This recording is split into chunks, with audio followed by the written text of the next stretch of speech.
Well, hello, my friends. I finally picked a game to play, and it's Dragon Castle. And the reason I picked this one is I really enjoy the sensory aspects of games. I love the feel of a handful of dice, or the sound of shuffling cards, or the touch, the tactileness of some really good quality components. And of course, something beautiful to look at. And Dragon Castle satisfies all of those for me. It's a beautiful game, not only to see, but to feel and to hear and to touch. Oh my goodness, it's just, it's just a delicious game. It's the best way for me to describe it. It is probably familiar, the basic of the gameplay, if you've ever played a solitaire mahjong game online, like either on your computer or on your tablet, where you build the mahjong tiles into a stack and then you're picking them off, right, matching up pairs. It's kind of that idea to it is sort of the basis of this game. So it's a very familiar game to teach or learn to someone, which is really nice. And it's based on mahjong tiles. Now, you don't have to know mahjong or what they stand for or anything like that, but the heart of the game are these tiles. And what's really nice is that it comes with a bunch of different setups. So depending on how many people are playing, you can vary how you build your dragon castle, which makes it wonderfully replayable. It gives you a different layout, which leads to different techniques every time you play. It is, however, a 2 to 4 player game. Not a problem, because they've also released a single player mode. And I think I downloaded this from the website or Board Game Geek, but it's widely available. It's made by the publisher of the game, so it matches all the artwork. I put it on a little piece of green cardstock so I wouldn't get it lost, and I thought this is the one we would try. It has a setup for the game if you're playing solo, and it gives you an AI to play against, which is going to be taking tiles on a certain logical steps, which is what we need to be playing against as a soloist. But I thought this would be a fun way to show you this game. And like I said, oh my goodness, does this check all my boxes. You can tell how excited I am.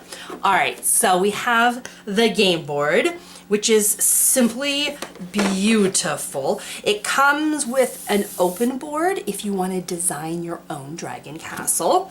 It also comes with pre-made dragon boards, depending on how many people are playing. Down here on the bottom you can see it recommends this is a good for 2, 2 3s or 4s. You turn it over, right? So you have some starting builds and a sandcastle board where you can do whatever you want if you're feeling ambitious. Everyone gets their own personal cityscape, and the design for these are the same. It's this same layout that you're building your own personal little player mat. You get to choose from your different, areas that you would like to build on. So everyone gets one of these, and then, oh my goodness, yes, these wonderful, thick, colorful, cool to the touch mahjong tiles. Let's see, Azul is another game that has tiles like these that I love. Just the sound and the feel of these guys. There's something about it. So we're gonna build our dragon castle out of these. As we pluck them, we're going to stack them, all right? And when we get the stack to where we want, we're going to cap them with these adorable little, oh my goodness, what are these? Toppers? They're like Asian style roof tile. I don't know how to explain it. The higher you get, the more in a row you get. This is how we're going to score. But the name of the game is to grab these little roofs, build up your buildings, and then top them. And once you've capped it, you can no longer build on it, but at the end of the game, you're going to score all of your little topped columns. Totally cute.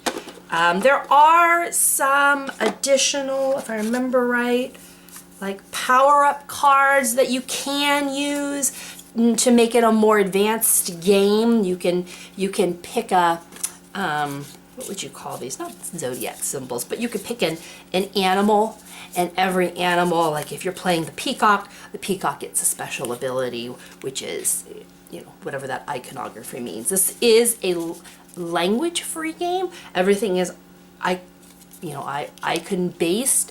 So once you learn the language, it plays very well. But there isn't a lot of small writing you have to figure out.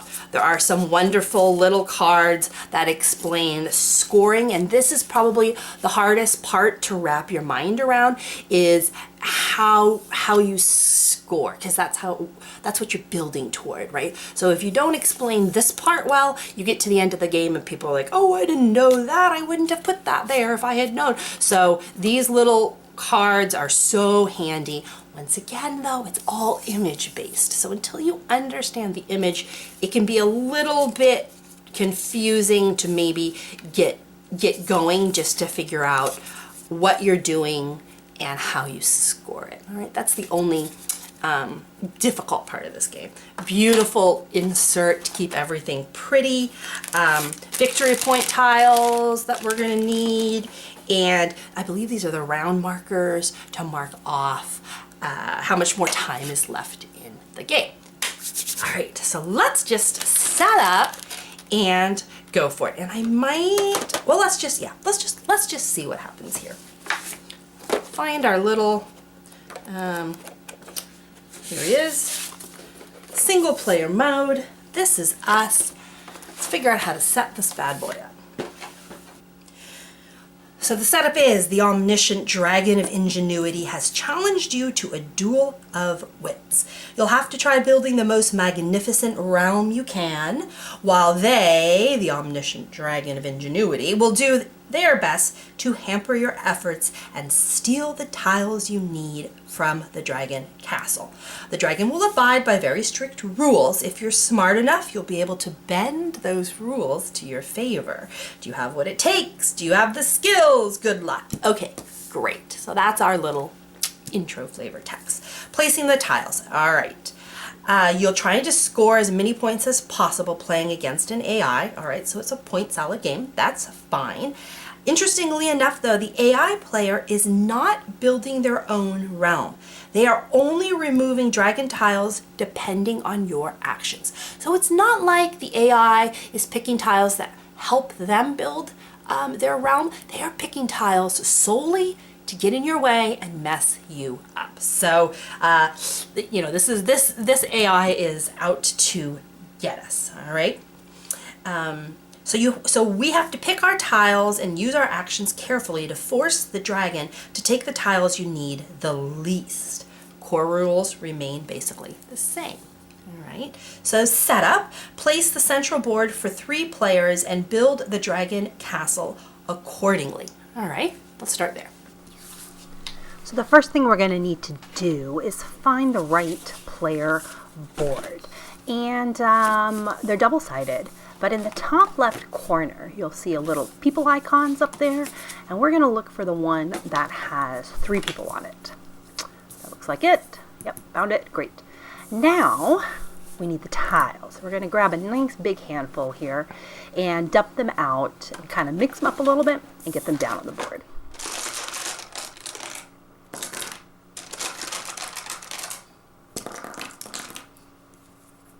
All right, so as we're putting these down, we want to put them first off face up, second off the correct number. So for example, on this first row, I'm putting down 1s.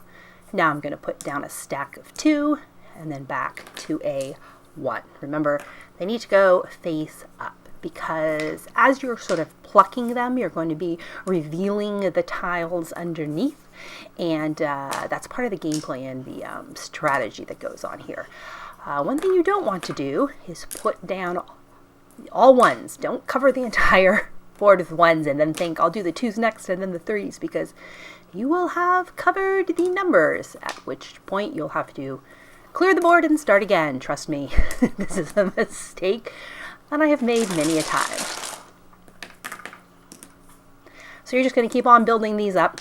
First layer, and then the second layer, and then finally the topping third layer.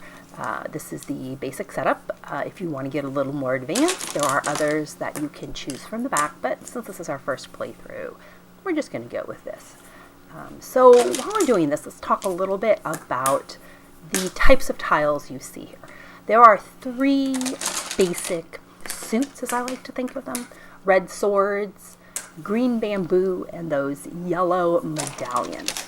And when we're plucking tiles from this dragon castle, the rule is that we have to pick tiles that are identical. So not just the same suit, but the same number of icons as well. So for example, if I pick a 2 red sword, I have to pick another 2 red sword. I can't just grab any old sword I want. The basics are the swords, the medallions, and the bamboo. And then next up you have the specials, and those are those blue tiles. I think they're considered seasons. That's what I want to say they are. And then the other special, we haven't hit one yet. Oh, there's one under there. You can kind of see it. It's a black. The black ones are the 2 special tiles. Again, you still have to match them so they're identical, but the black and the blue are the second rarest. And the most rare are the pink dragons. They're the least of those. They will also score you the most points. They're also very similar looking, so be careful. Forewarning or spoiler alert. It's very easy to grab a pink dragon thinking it's a match and it's not. I'll demonstrate that later, but foreshadowing. Anyway, we're just going to keep filling this up. Depending on how OCD you are, you can line this up as beautifully as you like, or just kind of run with it. But once we get this totally filled, we will have used all the tiles, if we've done this correctly, and then we will launch to the game.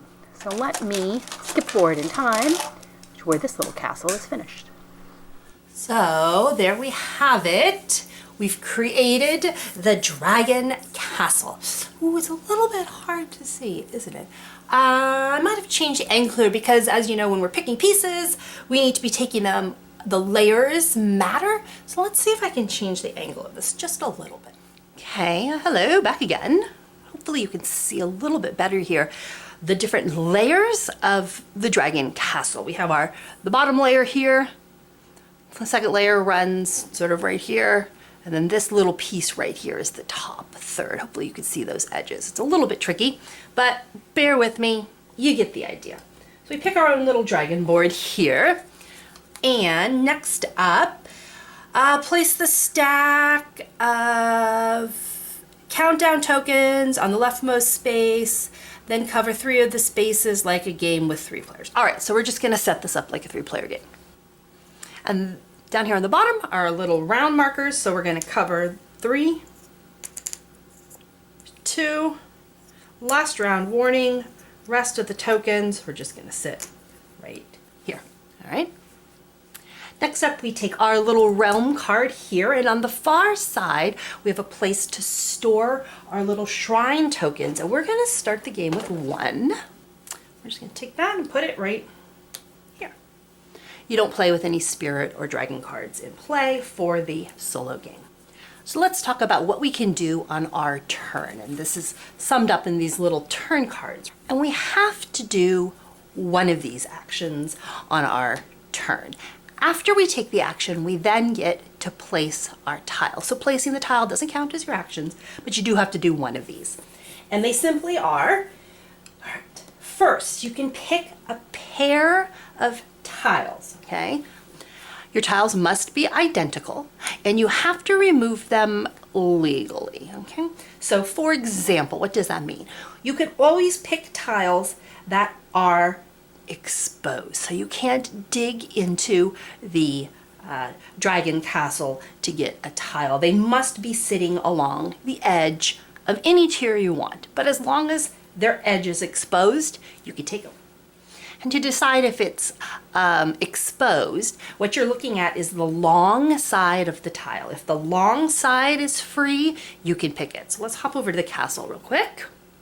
I'll talk about what I mean by that. So for example, obviously, little corner tile here is exposed, both his long sides. Second tier is exposed. This little single sword, his long side is exposed, so he's good. But this little blue feather guy, he is not. And the reason is, the side that's exposed for the feather is his short side. Does that make sense? This pink dragon is locked because of this tile is blocking it. This pink dragon is locked, it's only its short side. This little bamboo would be open because its long side is open. You could take that sword, you could take that snowflake, you can't take that black one because it's only his short side. So if it's a long side exposed, you can take it. You can pick 2 from any tier if they perfectly match. So, for example, we could, for our first turn, take a 3 of swords, long side exposed, and a 3 of swords, because they both match. We get to pick them both. It's the first thing you can do. The next thing you can do is you may pick 1 tile from the topmost tier, at the beginning of the game, that'll be tier 3, but once tier 3 is gone, that'd be tier 2 and then tier 1. And then you also are allowed to take a little shrine topper and add it to your stash, all right? Finally, you can take a tile only from the top again, discard it out of play, and claim 1 victory point. Why is that helpful? A lot of times you'll have 1 or 2 tiles left that's blocking a tile you need, or you see it's a tile someone else wants. You can grab it, chuck it, free up everything around it, and grab a victory point. And the last thing you can do, and you'll see it's in this little white area, is summon the dragon. And that is what you do when you want to end the game. We have a lot of rounds left. We're not going to worry about this, but that is technically an action you can take. Normally on your turn, you're going to be doing one of these. Picking a pair from anywhere, picking a single from the top with a topper, or discarding 1 from the top and gaining a victory point. The one thing you'll notice, though, is all of these actions have taking a tile from the top of the pyramid. And you're committed to do that, right? Whether I'm taking a pair, a shrine, or I'm going to discard it. I'm allowed first to take that top tile, see what it reveals, and then decide how to proceed. So you don't have to commit. You don't have to say, I'm taking 2 pair. Pick your top tile first, see what's revealed, and then decide how to complete your action. So sometimes you might think, oh, I'm going to discard. You pull it, it reveals something really good, and you change your mind and you want to do a pick 2. Totally legal in this game. You don't have to commit to your action ahead of time. Take that first tile and see what comes up. All right, so those are our actions that we can take. They're pretty self-explanatory. Nice little reference card to have, though, just in case for some reason you forget, right? Okay, so what do you do after you take some tiles? Let's just say, for example, I decide I do like these little 3s. So I'm going to take them. I'm going to take the pick a pair. That is my entire action. That is over. It's now time for me to place them on my realm board. So after we pick our little tiles, we get to put them into our realm. How do we do that? All right, simply this. You have to put their tiles into your realm face up, and they can go into any empty space or any space that has tiles face down. All right. So first we put them face up. Later on in the game, we'll be able to flip them over, and then we can continue to build on them. The idea, of course, is you want to build up as much as possible, okay? So I have my 2 tiles, and we can stick them wherever I want, into any empty space. Got it? Done. At this point, you check to see if you have to consolidate your tiles. How does that work? All right. Once you get at least 4, as soon as you hit 4, this triggers, okay? If you get 4 tiles in a row, you must consolidate them. And this is where you have to be aware of the difference between identical tiles and tiles of the same type. These are identical, they're both 3 of swords. They're also tiles of the same type. The suit would be swords. So if, for example, I happen to also have these down here, I now have 4 of a row of the same suit or type, and I'm forced to consolidate them. What that means is I flip them over. 1, 2, 3, 4. Now when I go to play a tile, I can put it on an empty space or on top of one of these face down ones. However, you can get a little bit tricky when I go to place these two down. If I don't want to consolidate, I can make this a 3 in a row and stick him way out there, leaving a space in my realm so that I could, when I drop 2 more in here, consolidate a much longer row. So where you place these, there can be gaps in between them. It's going to help you consolidate a larger unit of tiles. And remember, we're trying to build up our city, so the more units you can get, the better off you're going to be. So there's a lot of decisions that go on to, do I want to consolidate now? Even if I put it up here, I still have 4 in a row. If I put him down here, I still have 4 in a row, and I'm forced to consolidate. All I have to do is slide him over by 1, and I'm no longer forced to consolidate. But let's say I do. Let's say, what the heck, I want 4 in a row. I flip them all over. The benefit of this is the ever elusive victory points, and that's on the other side of this card right here. And what this says is, every time you consolidate, you earn victory points. If you flip 4 in a row, you get 2, and on up. So obviously, the more you flip, the more victory points you're going to get. This is the incentive to try and spread out your tiles, and you don't want to flip them as soon as possible, all right? So you flip them, you score your victory points, and then you're allowed, if you want, to build your shrine, okay? And then this depends on what suit you're doing. If you're doing swords, bamboo, or medallion, you're only allowed to place 1 shrine topper. If you're doing the blue, I don't know what there are, the blue tiles or the black tiles, you're allowed to do 2. If you play a purple dragon, if you consolidate purple dragons, you're allowed to place 2 shrines, plus you get a victory point. What does shrine placing give you? Well, I'll tell you. If it's a 1 stack and you shrine it, you're going to get 1 victory point. A 2 stack gets you 2. A 3 stack gets you 3. There is no bonus for going 4. All right. If you make a 4 stack, good on you, but you're only getting 3 victory points. Okay. You can only shrine if you have one in your supply.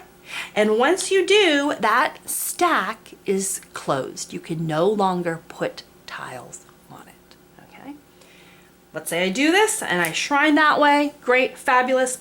I pick 2 more tiles. I'm just going to grab 2 that match here. And I can now put them around here, let's say. Not consolidating it because I don't have 4.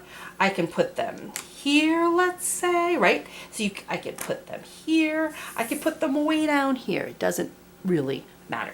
Where I can't put them is on top of my closed shrine. And this little sad boy is only going to get me 1 victory point.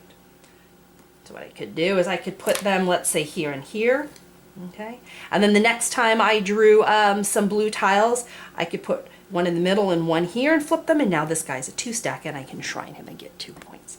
So tile placement matters, height matters. Oh, it's such a fun little game. Ending the game is summoning the dragon. You can only do that when only tiles on the bottom are left, and then you have the ability to say, hey, game is ending soon, and we start taking these little round tokens. Okay, I think that's everything. I don't remember where these came from, so I'm just gonna place them back willy-nilly. I think I rebuilt that correctly of my 1 shrine. Oh, right. So now we have to figure out, now that we know what we can do, we're going to take one of our actions and then we're going to score it accordingly as we place our tiles. Easy peasy. What is Dragon Boy going to do on his turn? Okay, so his actions are as follows. Summon the dragon. Well, as soon as he can end the game, he will. That makes sense. Pick a tile of the same kind of tiles you took your last turn. Okay, not a pair, but the same suit. They keep calling him kind. I like suit better. So if I pick a sword, dragon's gonna try and pick a sword, okay? If he can't, if there aren't any open or available, he will take a dragon tile. If he can't, he'll pick a special tile, and if he can't, he'll pick a faction tile. All right, that makes sense. And they're all listed right here in the beginning. So a dragon tile is one of the purple ones. A special tile is one of these that don't, a blue or a black, and these are considered faction tiles. So when the dragon is picking here, he said first he's going to pick a dragon, so he's always going to go for the purple first. Next, he'll pick a special, either the seasons or the winds. And finally, if all of those aren't available, he'll go for one of the faction tiles. So we can hopefully convince him to take the ones we don't want. Got it. So he doesn't, of course, he's not building a realm. All we're going to be doing is putting them to the side of the board. All right, all right. And then there's some additional rules. Maybe we'll break those down when we actually start playing, because I think that's enough of an overview, really, to get us started here. Okay.